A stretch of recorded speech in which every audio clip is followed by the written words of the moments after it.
Welcome to part 3. By now, you've already discovered that fluency is not about memorizing endless grammar rules or learning thousands of random vocabulary words. You've learned that confidence grows through action. You've learned that communication is more important than perfection. And you've learned how fluent speakers organize ideas rather than obsessing over individual words. Now we're going to focus on something that can dramatically transform your English speaking ability: conversation habits. Because fluency isn't built during tests. It's built during conversations. Think about the people you know who communicate exceptionally well. They aren't necessarily the smartest people in the room. They aren't always the most educated, but they know how to engage others. They know how to keep conversations moving. They know how to make people feel comfortable. And those skills can be learned. Let's start with a powerful principle. Great conversations are built on contribution, not performance.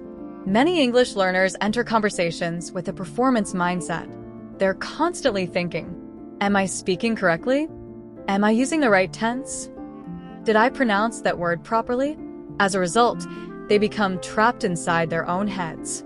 Confident speakers think differently. They focus on contribution. Instead of asking, how do I sound? They ask, how can I contribute to this conversation? That single shift changes everything. Because communication becomes less about impressing people and more about connecting with them. Now, let's discuss a skill that separates advanced speakers from average speakers: the ability to expand topics naturally. Imagine someone asks, what do you do for work? Many learners answer, I'm an accountant. And then they stop. Conversation becomes difficult. Advanced speakers know how to expand. They might say, I'm an accountant. I work with small businesses, helping them manage their finances and plan for future growth. It's challenging, but I enjoy solving problems. Notice what happened. One sentence became a conversation opportunity. The listener now has multiple directions they can explore. The more information you provide, the easier conversations become. Now, let's move to pronunciation. Not pronunciation perfection. Pronunciation effectiveness. Many learners waste years trying to eliminate every trace of their accent. But here's the truth. A slight accent is not the problem. Unclear pronunciation is the problem. Your goal isn't to sound like someone else. Your goal is to be understood easily. Focus on clarity. Focus on stress. Focus on rhythm. English has a unique musical pattern. Some words receive more emphasis. Others receive less. Listen carefully to native speakers. You'll notice that they don't pronounce every word with equal energy. Certain words carry the meaning. For example, I really enjoyed that movie. The word really receives extra emphasis. Now compare it to, I really enjoyed that movie. The meaning changes. Stress creates meaning. Understanding this makes your speech sound more natural immediately. Here's a practical exercise.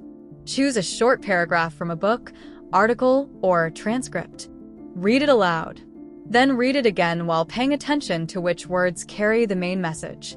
Practice emphasizing those words. Over time, your rhythm will improve naturally. Now, let's talk about a hidden obstacle: comparison. Comparison quietly destroys confidence. You watch someone speaking flawless English. You hear a podcast host speaking effortlessly. You see a business professional delivering a presentation. And you think, I'll never sound like that. But what you're seeing is the final chapter. You're not seeing the years of practice behind it. You're not seeing the mistakes. You're not seeing the uncomfortable conversations. You're not seeing the moments of self-doubt. Every fluent speaker has a history of struggle. Every confident communicator was once uncertain. Every expert was once a beginner. The only meaningful comparison is between who you are today and who you were 6 months ago. That's the comparison that matters. Let's discuss another advanced fluency strategy: mental rehearsal. Elite athletes use it. Professional performers use it. Successful communicators use it. Mental rehearsal means practicing situations before they happen. Imagine you have a job interview next week. Instead of worrying about it, rehearse it mentally. Visualize the questions. Visualize your answers. Visualize speaking calmly and clearly. Your brain learns from imagined experiences more than most people realize. The more familiar a situation feels, the more confident you'll become when it actually happens. Now, let's explore storytelling. Storytelling is one of the most powerful communication skills in any language. People remember stories. People connect with stories. People learn through stories. You don't need dramatic adventures to tell interesting stories. Simple experiences work perfectly. Maybe you missed a bus. Maybe you met an interesting person. Maybe you learned an important lesson from a mistake. What matters is how you tell it. A basic story has 3 parts: the situation, the challenge, the outcome. For example, last month I planned an important meeting. The challenge was that my internet connection suddenly stopped working. After several stressful minutes, I found another location and managed to join the meeting just in time. Simple, clear, engaging. The more stories you learn to tell, the more confident you become in conversations. Now, let's discuss vocabulary growth. Many learners approach vocabulary the wrong way. They memorize long lists, then they forget most of the words. Instead, focus on useful vocabulary. Ask yourself, will I actually use this word? Can I imagine using it in conversation? Can I create 3 different sentences with it? If the answer is yes, learn it deeply. Quality matters more than quantity. A smaller vocabulary used confidently is far more valuable than a huge vocabulary that remains inactive. Let's talk about another important skill: recovering from mistakes. Mistakes are inevitable. Even native speakers make them. The difference is how people react. Many learners panic after making a mistake. Their confidence disappears. Their concentration breaks. The conversation becomes harder. Confident speakers simply continue. They correct themselves if necessary and move forward. Imagine you say, "I go to the meeting yesterday." Then you realize the mistake. Simply say, "Sorry, I went to the meeting yesterday." And continue. No panic. No embarrassment. No apology speech. Just correction and continuation. This habit alone can dramatically improve your confidence. Now, let's discuss the relationship between fluency and patience. Modern culture encourages instant results. People want rapid transformation. They want quick success. They want fluency immediately. Language learning doesn't work that way. Fluency grows gradually. Sometimes progress feels invisible. Then suddenly you notice something remarkable. You understand a podcast without subtitles. You have a conversation without translating. You express an idea more naturally than before. These moments are signs of growth. Celebrate them. Small victories deserve recognition, because small victories eventually become major achievements. Let's focus on another advanced technique: speaking in themes. Choose one topic every week. For example, health, travel, technology, education, business. Spend an entire week discussing that topic.